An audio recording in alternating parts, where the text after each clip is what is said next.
होती हे सिंहासन आता आपण पंचधातूचं पाहतो. याला आता इतिहासात मेघनगरी म्हणतात.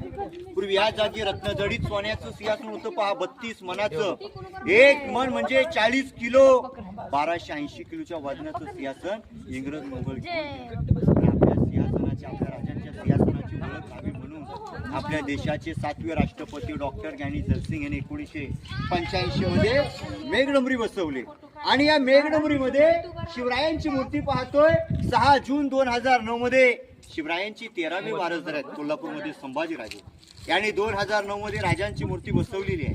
तुम्ही महाराजांचं सिंहासन आणि हा गेट 225 फुटापेक्षा अंतर जास्त आहे. त्यावेळी लाईट माईक प्रकार नव्हता. पहा ना, आज आपल्याला 50 लोकांसमोर माईकवर बोलावं लागतं. पूर्वी माईक नव्हतं. राजे तिथे बोलले तर इथल्या 6000 लोकांना ऐकायला जायचं. तिथे कोण बोललं तर तो आवाज महाराजांपर्यंत पोहोचायचा. आवाज अजून येतो पण आतमध्ये कामं चालू आहे त्याच्यामुळे आवाज. आजही आपण त्या गेट जवळ कागद फाडला ना, फाडलेल्या कागदाचा आवाज सिंहासनापर्यंत पोहोचतो.